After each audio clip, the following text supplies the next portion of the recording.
نعم سيدنا، الآن حول السؤال الأول تفضلوا تحدثوا براحتكم. بسم الله الرحمن الرحيم. الحمد لله رب العالمين، وأفضل الصلاة على أفضل نبيه محمد صلى الله عليه وآله وسلم.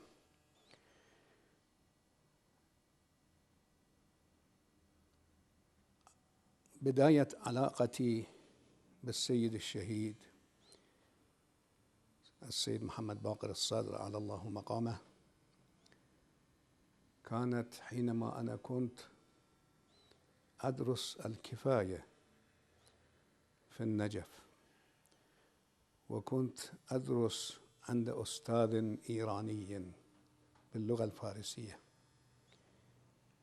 هذا الأستاذ شيخ مجتبى اللنكراني كان أول أستاذ في درس الكفاية،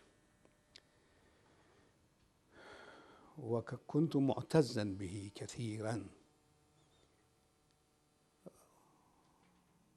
جاءني أحد إخواننا وهو أحد علماء لبنان السيد فخر الدين أبو الحسن الموسوي، وقال لي هناك سيد عربي عراقي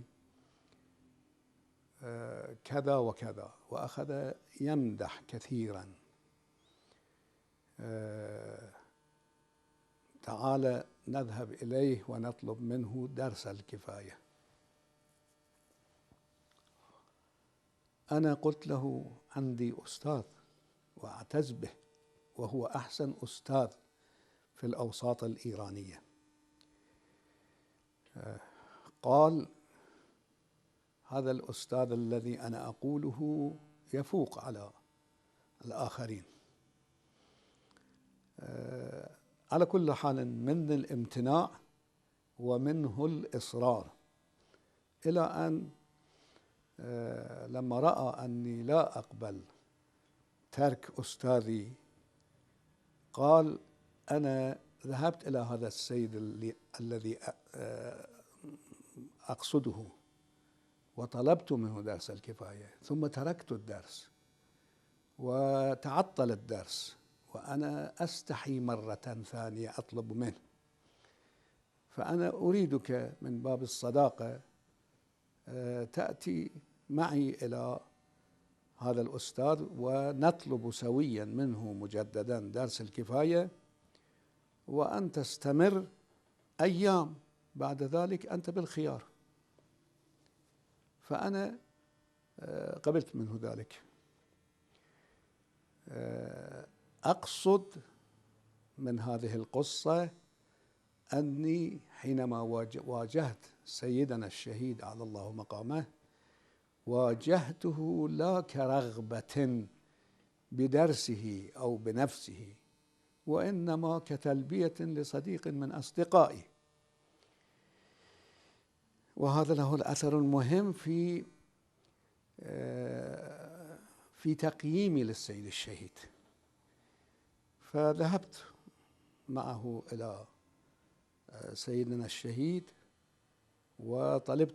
طلبنا منه درس الكفاية، وهو لبى وأخذ يدرس. أول جلسة جلست في درسه، التعبير الصحيح نسيت كل أساتذتي، مع أني كنت دارس عند أساتذة جهابذة كبار، ولكن السيد سحر بي،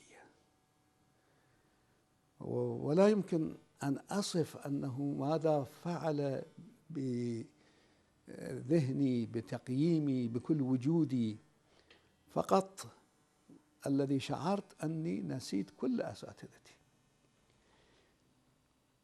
بعد جلسة الدرس الأول نويت على أن أترك بنفس الوقت بنفس اليوم، أترك أستاذي الأول. هذا من بداية تعرفي على سيدنا الشهيد. ثم بعد ذلك استمرنا في درس الكفاية، وبعد فترة قليلة أخذنا درس الخارج. في الدورة الأولى السيد الشهيد درسه للخارج نحن بدأنا به، وبقيت عند أستاذنا إلى أن خرجت من النجف إلى الكاظمية ثم إلى الحلة. هذا بداية ارتباطي بالسيد الشهيد. السيد الشهيد الواقع أنه كان يمتلك أشياء لم نجد أي واحد منها في أي أستاذ من الأساتذة الذين نحن حضرنا أنا وزملائي من النواحي المختلفة، من الناحية العاطفية. وهذا معروف عن السيد الشهيد أنه كان بمكانة من العواطف بالنسبة إلى من؟ بالنسبة إلى الأمة، بالنسبة إلى المجتمع، بالنسبة إلى الفقراء، بالنسبة إلى أوساط الناس، فكيف بالنسبة إلى تلامذته؟ إنسان لا يوصف في عواطفه تجاه المجتمع بمختلف طبقاته وبمختلف مستوياته. هذه الناحية العاطفية.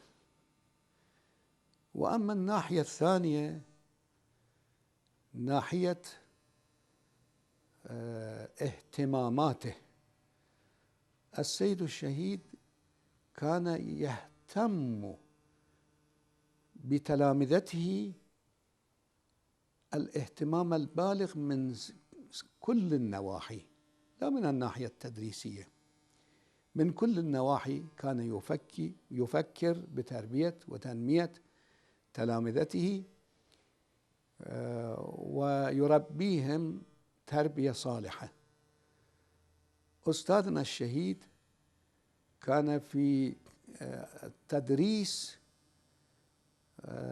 بمرتبة عالية، بحيث أن البيان لا يمكنه أن يوصف أن السيد الشهيد كيف كان يدرس، كيف كان يسهل الصعاب من المسائل العلمية البالغة، يسهلها بحيث أن الإنسان كان يفكر بأنه يأخذ مسألة بسيطة، وهي لم تكن مسألة بسيطة، مسألة معمقة جدا، ولكنه كان يسهل هذه المسألة المعمقة الأصولية الفقهية الفلسفية وما إلى ذلك الاجتماعية.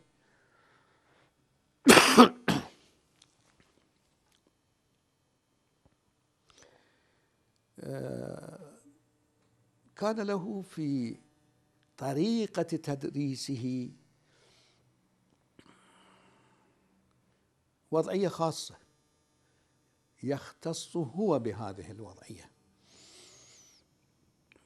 في تقسيمه للمطالب وفي شموله لجميع جوانب المطلب الذي يريد أن يؤديه، في استيعابه لكل الجوانب. وعادة حينما كان يطرح مسألة، الآن أنا أتكلم عن الأصول، درسنا عنده علم الأصول، ولكنه في كل مسألة كان هكذا. كان حينما يطرح مسألة ما من المسائل الأصولية كان يذكر كل المباني وأحدث المباني وأعمق المباني في تلك المسألة للجهابذة من الفن، ثم يأتي بواحدة واحدة منها ويفندها، وأحيانا بأدلة عديدة، ثم بعد ذلك يأخذ هذه المباني ويضعها إلى جانب ويأتي بتأسيس جديد للمسألة، بحيث أن الإنسان واقعا كان يفكر بأنه ما هذه العقلية التي الله تعالى أوهبها لهذا الإنسان. جوانب مختلفة في تدريسه، في كيفية تدريسه، هذه ناحية أخرى. وهناك الاهتمام بالمسائل الاجتماعية، كان يهتم اهتماما بالغا في تربية تلامذته من الناحية الاجتماعية، وبحيث أن الإنسان البسيط، الإنسان الذي هو بعيد من المسائل الاجتماعية وأحيانا لا يتفهم المسائل الاجتماعية، إذا أتى إليه، وخاصة إذا كان تلميذا لديه، حينئذ ترى أستاذنا الشهيد في مدة أحيانا قصيرة يأتي بفكر هذا الإنسان العقلية الاجتماعية في مستوى عال جدا، وهذا ما لمسناه نحن تلامذته في مختلف المجالات الاجتماعية. هذا لو تعطله هذا الذبان شو نسوي؟ نعم. بالنسبة إلى المسائل الاجتماعية وتربيته، بالنسبة إلى المسائل الاجتماعية وتربية أستاذنا الشهيد لتلامذته، كان بهذا الوضع، بحيث أنه يأتي إلى إنسان بعيد عن المسائل الاجتماعية وتفهم المسائل الاجتماعية، فيربيه تربية اجتماعية بدرجة عالية جدا. على كل حال، مواصفات سماحة السيد الشهيد أعلى الله مقامه في مختلف المجالات، بيان هذه المواصفات يحتاج إلى فرصة واسعة جدا وغير متاحة لنا. الذي أريد أن أقوله بأنه لم يكن سيدنا الأستاذ على الله مقامه لم يكن إنسانا خارق العادة، هذا جدا قليل بالنسبة إليه. كان إنسانا نابغا، والنبوغ لابد أن نتفهم معناه. النبوغ نعمة إلهية العباد لم يؤتوا به إلا نادرا جدا. وهناك الكبار من العلماء يعتقدون، أنا لا أريد أن أذكر أسماء، بأنه لم يكن بين، طبعا الشهادة هكذا، الشهادة من كبارية من العلماء، أني لا أعرف فيما بين فقهاء الشيعة من يصح أن يقال عنه نابغة في الفقه والأصول والعلوم الإسلامية إلا الشهيد الصدر. هذه شهادة كبيرة عظيمة جدا. هذا النبوغ الذي هو نعمة قل من العباد من أوتي،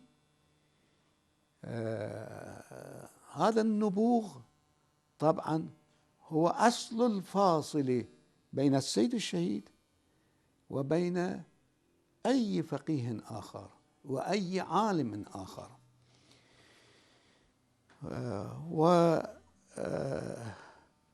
وهناك مسألة أن السيد الشهيد هذه خاصية من الخواص.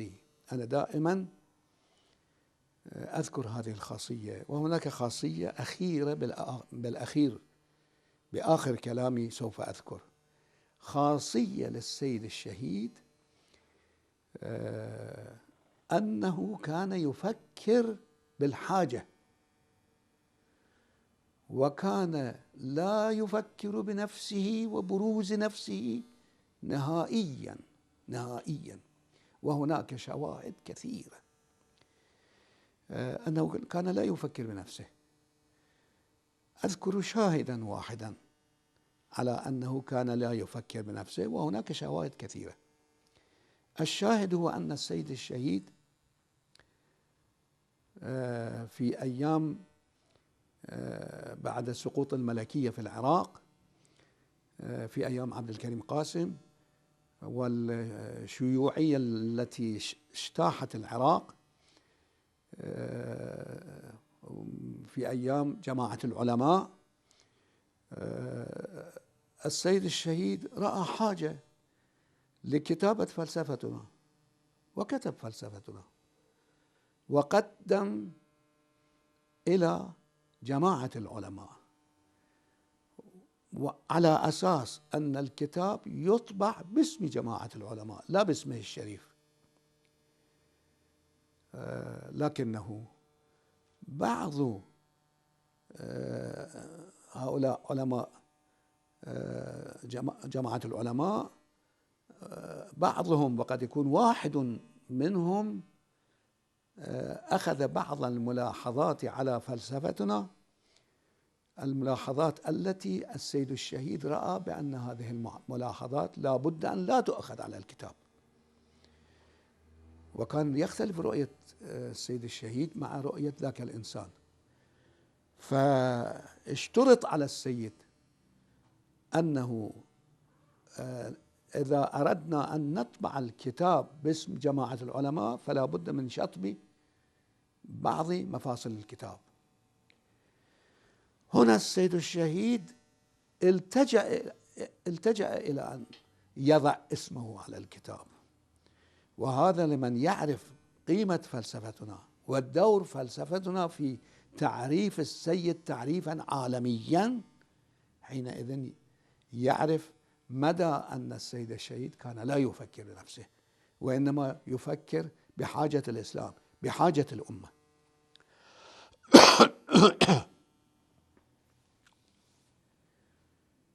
هذه خاصية كانت في السيد الشهيد، حينما يرى حاجة يدرس، يكتب، يحاضر، ويعمل وينشط، يقوم بنشاط ما.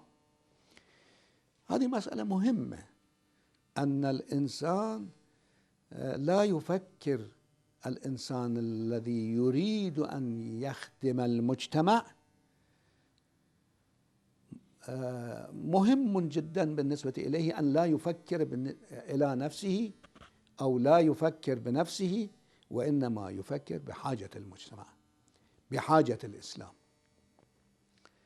هذه خاصية درس لكل العاملين، خاصة في هذه الصحوة الإسلامية، خاصة في العراق العزيز، وبعد سقوط الطاغية وبعد الحرية التي أتت إلى العراق وتمكن العاملون أن يعملوا.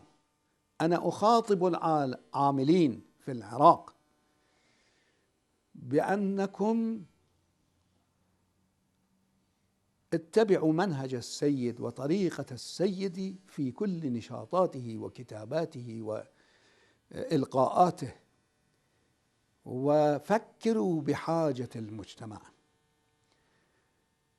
تمكنوا من نفسكم الأمارة بالسوء، تمكنوا من أن تضحوا مصالحكم الشخصية، خاصة بعد كل هذه الدماء التي جرت، وفي مقدمة هذه الدماء دم السيد الشهيد وأخت المظلومة بنت الهدى. هذه خاصية. أنا لا أدخل في تفاصيل، وهناك تفاصيل كثيرة عن السيد الشهيد. الخاصية هذه هي إذا تمكن الإنسان أن يجتاز من نفسه ووجوده وأنانيته ويأخذ بهذه الخاصية، فالله تعالى يجعل البركة في كل حركاته وأقواله ونشاطاته. أسأل الله تعالى أن يتغمد برحمته شهيدنا وأستاذنا السيد محمد باقر الصدر، أعلى الله مقامه الشريف، وأخته المظلومة، ويجعلنا على هداه، إنه سميع قريب. والسلام عليكم ورحمة الله وبركاته. سيدنا، الفترة اللي عاصرت بها السيد الشهيد ايش قد كانت، وكيف كانت الحكومات تتعامل مع السيد الشهيد؟ هذه مسائل سياسية. لا، شلون ليش يعني تعاملوا وياه بهالطريقة؟ الفترة أنت مش قد قضيت مع السيد الشهيد؟ أنا قضيت فترة مع السيد الشهيد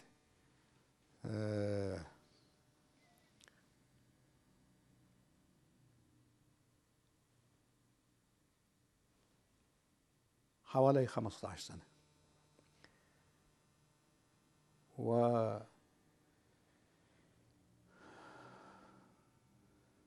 والسيد الشهيد أي حكومة من الحكومات لم تكن هي معادية مع السيد الشهيد.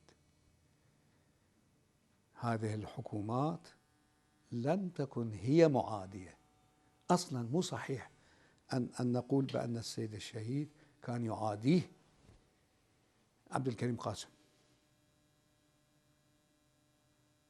كان يعاديه عبد السلام عارف، كان يعاديه صدام حسين. صحيح أن درجة العداء كانت تختلف، فدرجة عداء عبد الكريم قاسم بالنسبة إلى عبد السلام عارف كانت أخف، وعبد السلام عارف كان عنده طائفية بدرجة عالية جدا، وكان مرتبط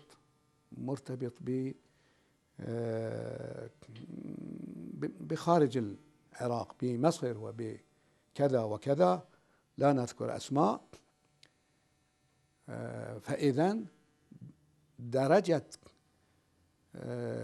عداء عبد الكريم قاسم بالنسبة إلى عبد السلام عارف كان أخف. عبد السلام عارف درجة تفرعنه وعدائه بالنسبة إلى السيد الشهيد وبالنسبة إلى الإسلاميين أصلا ماكو نسبة، ليست هناك نسبة بين هذا العداء وهذا العداء. فصدام حسين إنسان جزار كان، ولكنه ليسوا هؤلاء هم أعداء السيد الشهيد. العدو الأول للسيد الشهيد الصهيونية العالمية، الصهيونية العالمية التي خططت منذ أكثر من 200 سنة وصنعت ما صنعت وتوفقت في كثير من خطواتها ووصلت إلى مراحل عالية من النجاح في جهنميتها. هذه الصهيونية العالمية التي تفكر بالإسلام قبل كل شيء وبإنهاء الإسلام قبل كل شيء، هذه الصهيونية ترى أن واحد طالب علم من الحوزة العلمية في النجف الأشرف هذا يأتي ويهدم كل ما خططت الصهيونية منذ عشرات السنين، ويأتي بإسلام ينقذ المجتمع الإسلامي اليوم في مواجهة الصهيونية. هذا هو العداء الأكبر مع السيد الشهيد، وهؤلاء كلهم عملاء كانوا، هؤلاء كلهم أيادي كانوا، وكل واحد عدو بقدر ما فيه من الخصوصيات التي أشرت إليها بالنسبة إلى هؤلاء الحكام الثلاثة الذين ذكرتهم. هؤلاء يعادون بمقدار ظرفهم، الظرف قد يكون صغيرا فيحتوي على قليل من الظلم، وقد يكون ظرفا كبيرا فيحتوي على الظلم الأكبر. أما الظلم الأكبر هو ظلم الصهيونية بالنسبة إلى الإسلام، حقد الصهيونية بالنسبة إلى الإسلام. محمد باقر يأتي ويوحد بين السنة والشيعة، وإلى أي مدى الصهيونية عملت للتفتيت بين السنة والشيعة والفتنة بين السنة والشيعة. ما ظنكم بالجهود التي جهدها الصهيونية في إنشاء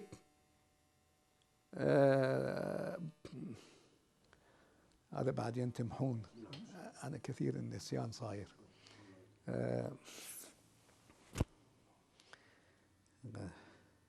هذا مهم جدا.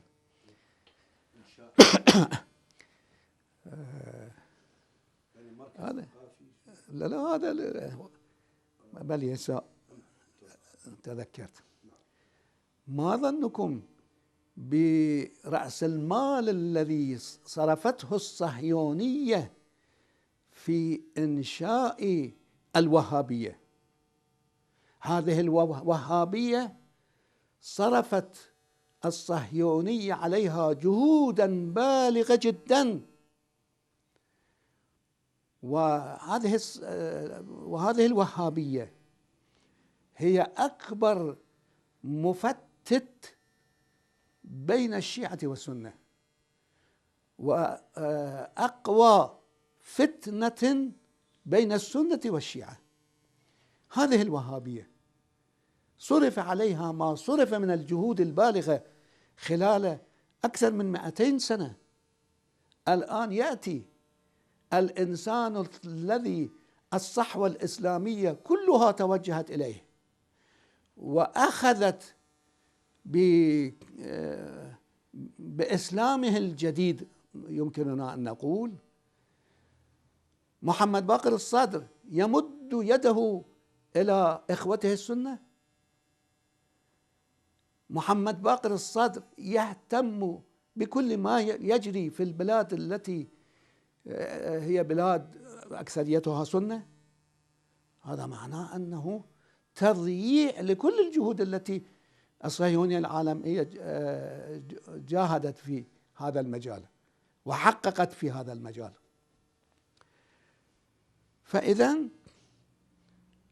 إذا أردنا أن نفكر بالعدو لمحمد باقر الصدر لا بد أن نفكر بالصهيونية العالمية، وأمريكا أداة للصهيونية العالمية لا أكثر. ما هي أمريكا؟ ما قيمة أمريكا؟ نحن في الأحداث نرى بأن إسرائيل على قلتها وضآلتها وحقارتها، خاصة بعد ما جرى في لبنان وفي فلسطين، هذه إسرائيل تتحكم على أوباما وعلى من قبله وعلى من قبله، تتحكم وتحقر رؤساء جمهور أمريكا. أمريكا لا شيء تجاه الصهيونية. هذه الصهيونية هي التي هي أكبر قوة في العالم.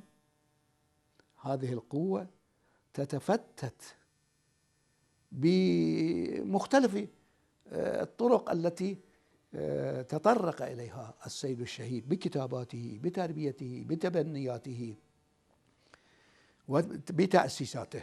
إذن هنالك بعد دولي لاغتيال السيد الشهيد؟ لا إشكال في ذلك، لا إشكال في أنه صدام لم يكن متمكنا في اغتيال السيد الشهيد إلا من بعد ما أذن له أو أمر به من قبل جهات خارجية. أنا أقول كلمة بالنسبة إلى صدام. صدام من هو؟ المتجبر، القتال، المجرم. لكن هناك قصصا إذا انتبهنا إلى هذه القصص نرى أنه إنسان خواف للدرجة الأخيرة، جزار صحيح، ولكنه هل كان فيه رجولية؟ هل كان فيه جرأة؟ لنا قصص في ذلك، ونحن نعتبر أن صداما كان إنسانا خوافا جبانا وإنسانا ذليلا وإنسانا سخيفا وإنسانا هابطا، خاصة بعد سقوطه وخاصة حينما حكم عليه بالإعدام. من يدرس ما جرى بعد حكمه بالإعدام يتبين له حقارة صدام. فهذا الإنسان الحقير هو أحقر من أن يجرأ على اغتيال السيد الشهيد أو على إعدام السيد الشهيد، وإنما هذا من الخارج كان. نعم. برأيك لماذا أنه صدام أعدم بنت الهدى أيضا؟ سؤال جدا في محله. هذا السؤال له جواب إجمال وله جواب تفصيل. الجواب التفصيل لا يتم إلا بعد معرفة مدى سعة بنت الهدى. من هي بنت الهدى؟ الإجمال، أذكر الإجمال ثم أدخل بالتفصيل، ولا أذكر التفصيل وإنما إشارة إلى التفصيل. بالنسبة للجواب الإجمالي، طبعا هذا هو الجواب الصحيح، هذا الذي أقوله بالتفصيل هو الجواب الصحيح. لا ما يقال بأنه بنت الهدى كان ممكن أن يأتي إلى الصحن الشريف العلوي وكانت تأتي إلى الصحن الشريف العلوي وتخاطب وتحرك وتوجد مظاهرات. ليس هكذا. الجواب الإجمال هو أنه صدام إن لم يكن يخاف من بنت الهدى فكان لا يعدمها. هذا الجواب بالإجمال. يعني نفس الإعدام دليل على عظمة بنت الهدى. وأما التفصيل طبعا إشارة إلى التفصيل. بنت الهدى ما هي امتداداتها؟ قبل هذا لابد أن أشير إلى شيء آخر، وهو الحصة النسوية للمسائل الاجتماعية. ما هي هذه الحصة في المسائل الاجتماعية؟ مع الأسف آباؤنا ربونا على أنه ليس للمرأة حصة اجتماعية، ولكن الكبار كانوا يفكرون بالحصة النسوية حصة الأسد. فالسيد الإمام الخميني قدس الله نفسه الشريف كان يقول بأن، يعني في كلام له يقول بأن حصة النساء في ثورة إيران كانت أكبر من حصة الرجال. وهذه المسألة ليست مجرد شعار. وأنا الآن في فكري وذهني تفصيلات أن المرأة ممتدة في المسائل الاجتماعية امتدادا أوسع من الرجل. أنا عندي تفاصيل في هذه الناحية. ولذلك أنا أعتبر أن امتداد بنت الهدى إلى كل بيوتات المجاهدين العراقيين، إلى كل بيوتات الإسلاميين. هذه بنت الهدى كانت ممتدة إلى كل بيت بتربية البنات التي ربتها. هذه البنات هي زوجة فلان، أخت فلان، بنت فلان. ما معنى زوجة فلان، وما معنى أخت فلان، وما معنى بنت فلان؟ من يفكر بالمسائل العاطفية يعرف أن المؤثر العظيم بالنسبة إلى الرجل امرأته، أمه، والدته، أخته بالدرجة الأولى، امرأته وأمه بالدرجة الثانية أخته. هذا التأثير العاطفي عجيب. حينئذ بنت الهدى كانت ممتدة إلى مختلف بيوت في العراق. هذه البيوت كلها تحت تصرف بنت الهدى. فإذا كانت بنت الهدى بعد شهادة أستاذنا الشهيد، هل كان بإمكانها أن لا تتحرك، إلى أن لا تدخل بهذه البيوت، إلى أن لا تشعل ثورة الإسلام، ثورة مواجهة صدام في كل بيت من البيوت؟ هذا سعة بنت الهدى، وأنا أختصر بهذا المقدار. فحينئذ هل ممكن خمد نور محمد باقر الصدر دون خمد هذه السعة لبنت الهدى؟ نعم. سيدنا، كيف كانت علاقة السيد الشهيد في النجف الأشرف بالعلماء، وكيف كانت علاقته بأساتذته؟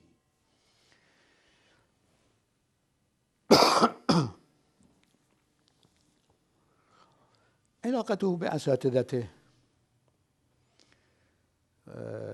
علاقة الإكبار والاحترام البالغ جدا. ولم يكن له أساتذة كثيرين. فالسيد الأستاذ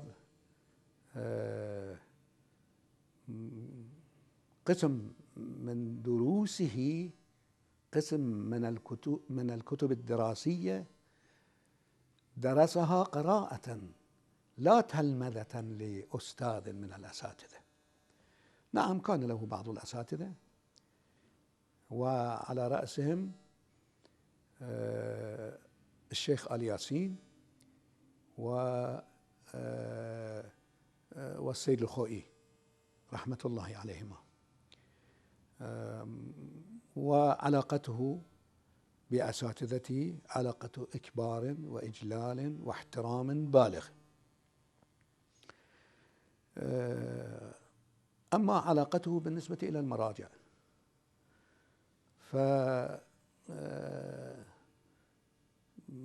الإمام الحسين سلام الله عليه كان، هذا أحسن جواب لسؤالكم، الإمام الحسين سلام الله عليه كان جنديا من جنود الإمام الحسن حين إمامة الإمام الحسن. السيد الشهيد كان رفيع النفس، وكان إلى درجة عالية من التعالي في المسائل النفسانية والمسائل الروحية. فكان يقدر تمام التقدير بالنسبة إلى المراجع.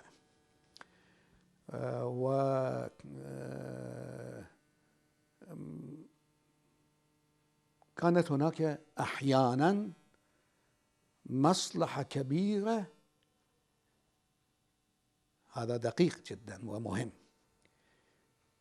أحيانا كان هناك مصلحة كبيرة جدا في أن السيد يبرز في زمان فلان مرجع وفلان مرجع، مصلحة كبيرة للإسلام وللحالة الإسلامية في العراق، ولكن كان السيد يرى أن هناك مصلحة أكبر في أن يكون جنديا من جنود هذا المرجع، رغم كل الاختلاف الواسع الذي كان للسيد الشهيد مع طريقة بعض المراجع.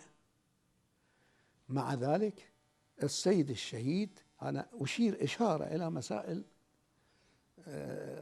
واسعة، لكن السيد الشهيد كان يرى بأن اتباع المرجعية والحفاظ على هيبة المرجعية هو أكبر من كل الاختلاف الواسع الذي بينه وبين هذا المرجع وهذا المرجع في طريقة العمل وفي طريقة التعامل مع الحكومة، في طريقة التعامل مع الحوزة، في بناء الحوزة، في تفاصيل الحوزة، في تفاصيل الأمة الإسلامية.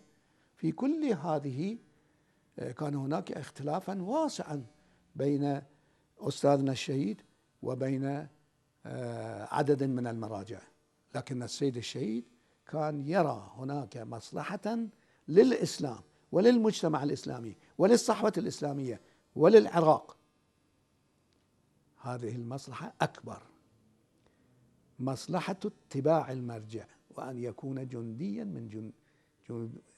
من جنود المرجع. وأذكر موردا واحدا وهذا مشهور عن السيد الشهيد، وهو أنه يا ليتني عند انتصار الثورة الإسلامية في إيران، قول السيد الشهيد: يا ليتني كنت جنديا، أنا جندي من جنود السيد الإمام، هذا كلام. وهناك يا ليتني كنت في إيران، السيد الإمام يبعثني كطالب علم إلى قرية من القرى في إيران للتبليغ. هذا بعد ماذا؟ بعد بلوغ السيد الشهيد مبلغه من الوضع الاجتماعي، لا حين كان مغمورا في النجف الأشرف، لا، بعد بروزه وبعد امتداداته العالمية يتمنى أن يكون طالب علم في إيران، السيد الإمام يبعثه إلى قرية من القرى. هذا السيد الشهيد بالنسبة إلى المراجع. طيب، هل هنالك أشياء أخرى تميز شخصية الشهيد الصدر غير العلمية، غير البعد الاجتماعي برأيك؟ هنالك ميزة أنت رأيتها فيه لم ترها في غيره؟ أنا قلت ذكرت أن السيد الشهيد كان متميزا في فكره بجميع أبعاده، في عواطفه، في تبنياته، في مختلف جوانبه كان متميزا. ولكن أكبر صفة فيه، هذه الصفة أنا أعتقد أنها كانت موجودة في السيد الإمام قدس الله نفسه الشريف أيضا بدرجة عالية جدا. أنا لا أقول هذه الصفة ميزة للسيد الشهيد، لأن هذه الصفة الله تعالى يعلمها، والبشر لا يمكن أن يعلم واقع نفوس الإنسان، البشر لا يمكن أن يعلم. بس أنا أقول أكبر ميزة للسيد الشهيد أنه راض برضا الله، ويطلب في كل حركاته الله تعالى، في كل حركاته كان يطلب رضا الله تعالى. هذا أكبر خاصية في السيد الشهيد. نعم. سيدنا، ما زال عندنا وقت إن شاء الله في التسجيل حتى طولت كثير. نستفيد أكثر، يعني نريد نطلع كل شيء يعني إن شاء الله في بعده الاجتماعي والعائلي. ما توافق في بعده الاجتماعي والعائلي؟ بلي. طبعا أنا كنت خادما للسيد الشهيد لا تلميذا فقط، أخدمه في مسائل مختلفة، منها حلقات الدرس، وهناك بعض الجهات الأخرى، ولكنه لم يكن لي علاقات عائلية مع عائلة السيد الشهيد، ولذلك أنا مباشرة ليس عندي شيء معلومة عن داخل بيت السيد الشهيد إلا ما أسمعه، أما المعلومة المباشرة ليس عندي تقريبا. والذي واضح هو أن السيد الشهيد كان يتعامل مع عائلته بهذه العواطف التي اختص بها، كان يتعامل مع عائلته بكل طيب وبكل راحة. فرغم أنه كان في الأمور المعيشية زاهدا جدا إلى درجة من الزهد، وهذا رأيته بعيني حينما دخلت مطبخ السيد الشهيد، وفي ليلة السيد الشهيد مسافر إلى الكاظمية ونحن جماعة من طلاب السيد بتنا في بيته، وأنا نمت في فراش السيد الشهيد. يعني وضع الدار، وضع البيت، وما يوجد في البيت أنا رأيته بأم عيني. كان إنسانا زاهدا منتهى درجة الزهد. هذه الدرجة من الزهد عادة العوائل لا يتحملها، عادة لا يتحملها هذه الدرجة من الزهد، رغم أنه كان عنده هذه الدرجة من الزهد.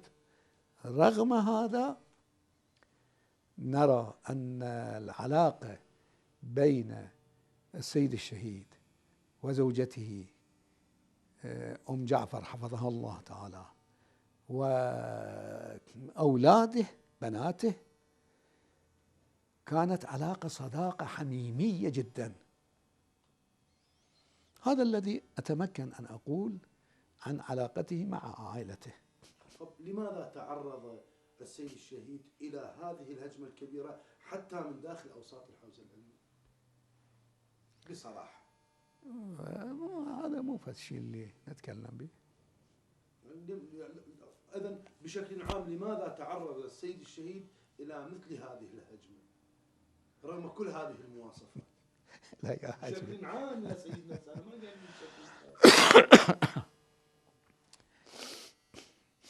المسائل الحزبية والطائفية لا والكتلية دعونا عنها. دعونا الشيء اللي ينفع للمجتمع احكوا به. طيب ما يخالف. احنا لا والله لا فئة ولا جهة ولا اي شيء ولا هذه. اقول كيف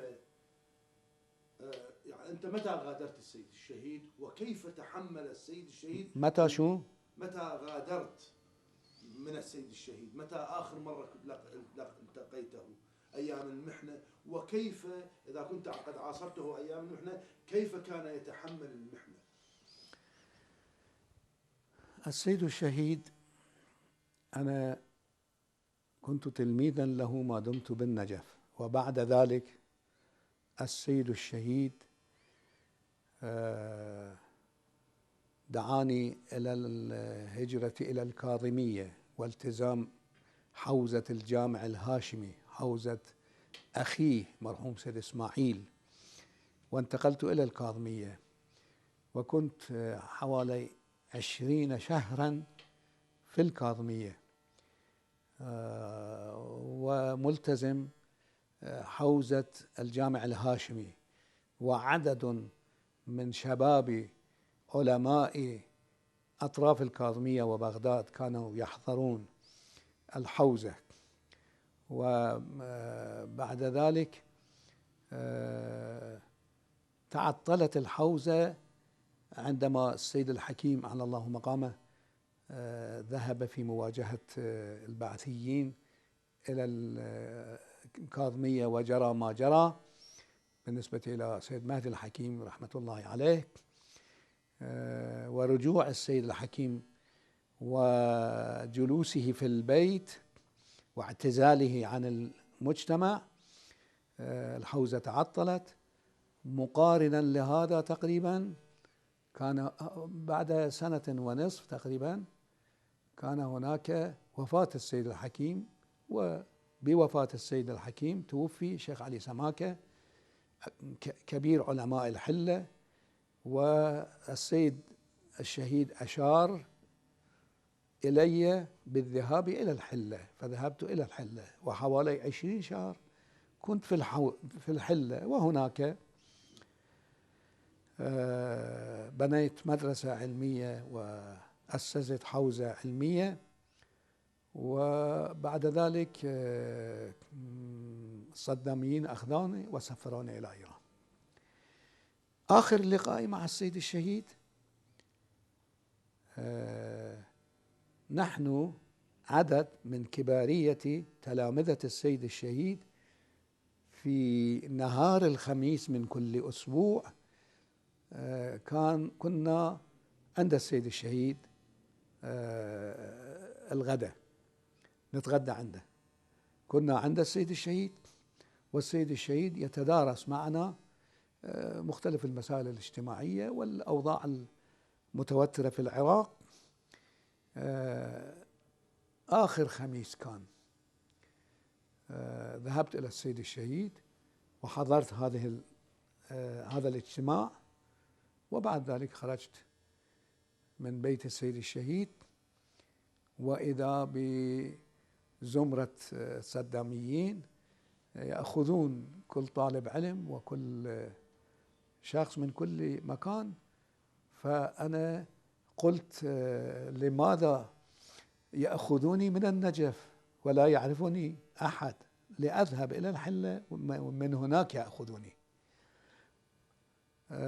عسى أن يكون أخذي مع الموقعية الاجتماعية التي كانت عندي في الحلة، فقد يكون هناك تحريك للأمة للمجتمع في الحلة. فذهبت إلى الحلة، وبالليل أخذوني. هذا آخر لقائي مع السيد الشهيد. والسيد الشهيد على كل حال في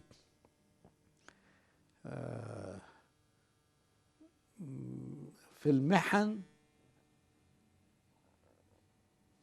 ما ظنك بإنسان عاطفي بتلك الدرجة؟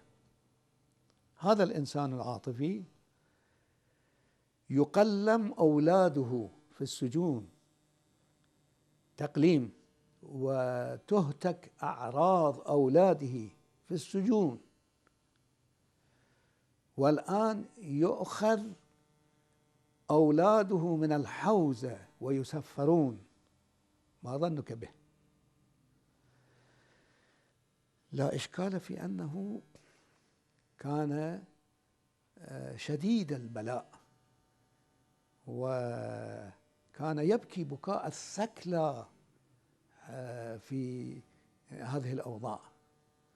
ولكنه الشيء الذي لا ينبغي أن يذكر بالنسبة إلى السيد الشهيد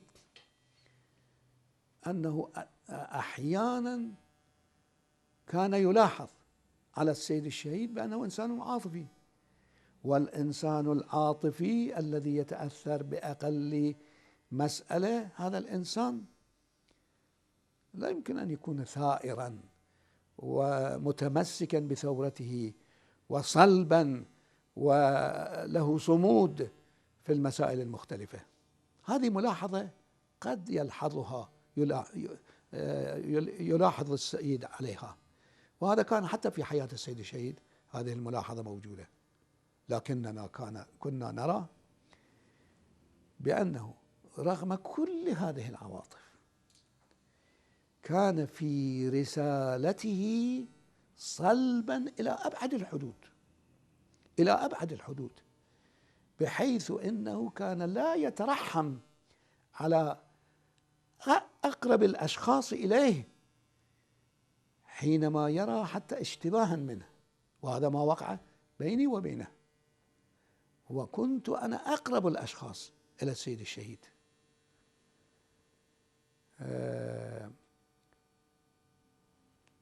في مسألة ما من المسائل أنا تكلمت بكلام، مسألة عائلية كانت بالنسبة إلى عائلتي، وكنت أشكو إلى السيد أن المرأة بعيدة عني، أنا أفكر بمسائل كذا وكذا وهي تفكر مثلا بملابسها ببعض خصوصياتها. فنهرني السيد نهرا مزعجا بأنه أنت لابد أن تعرف المرأة ومكانة المرأة ونفسية المرأة وخصوصيات المرأة، أنت مشغول وفرحان ومستأنس بهذه النشاطات الإسلامية. المرأة بالبيت إذا تعلق هواها بلباس بحاجة من الحاجيات هذا لا يؤخذ عليها. أنت ضع نفسك مكان المرأة، وحينئذ توقع من المرأة ما يتناسب مع خلقتها. والله العظيم هذه النهرة من السيد الشهيد على الله مقامه كانت لي مدرسة في معرفة المسائل النفسية بالنسبة إلى الناشئة، بالنسبة إلى الشباب، بالنسبة إلى النساء، بالنسبة إلى الكمل، بالنسبة إلى الشيوخ. فكل صنف له مسائله النفسية. فإذا هذا وضع السيد كان صلبا جدا، في نفس الوقت الذي كان عاطفيا. كان عاطفيا ما لم تصطدم العاطفة مع الرسالة. أما في مسألة رسالية كان متصلبا لا يرحم. طبعا سيد، ما هي الكلمات التي كانت لك منه والتي تذكرها؟ كلمات علقت من السيد الشهيد بذهنك موجهة لك أو للآخرين بحضورك. هذا واحد من الذكريات الذي لا أنساه. والسيد الشهيد كله كان ذكريات، كله كان كلمات. أنا لا يمكنني أن أخص كلمة خاصة. في ذكرى استشهاده ماذا تقول للمشاهدين؟ باختصار. نعي السيد الشهيد ليس له معنى. الذي له معنى هو أن هذا الاستشهاد، هذا الظلم على السيد الشهيد، هذا يكلفنا في أداء رسالتنا. لماذا ظلم؟ لماذا استشهد؟ لماذا تعدي عليه؟ هذا التعدي على السيد الشهيد لماذا كان؟ هل لناحية قومية، طائفية، شخصية، عائلية، أم للإسلام؟ إن كان للإسلام فالنعي الحقيقي للسيد الشهيد هو أن يكون هناك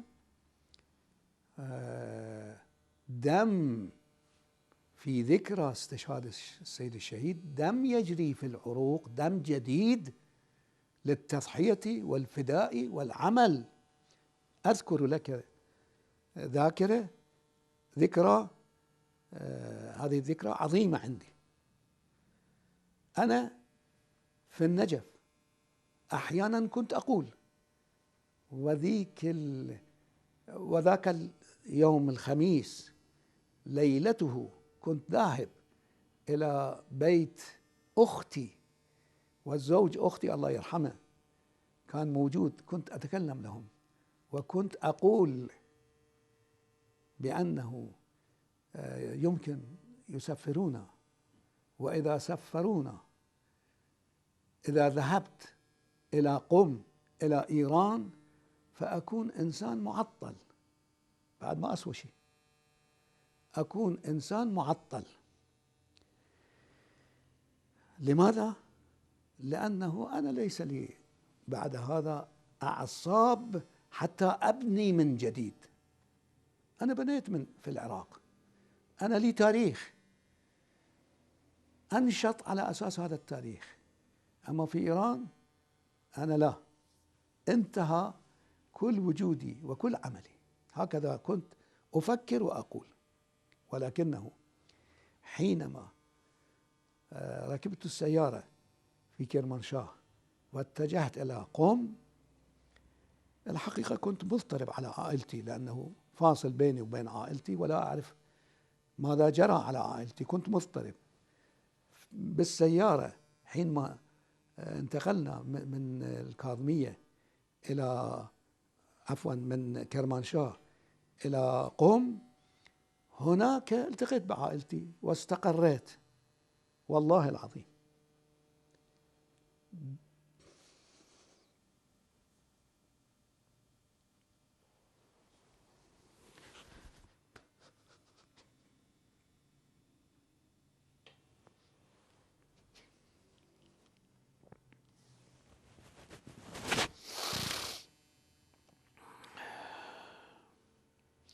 والله العظيم حينما استقريت من ناحية عائلتي دم جديد في كل عروقي جرى، دم مواجهة الكفر العالمي.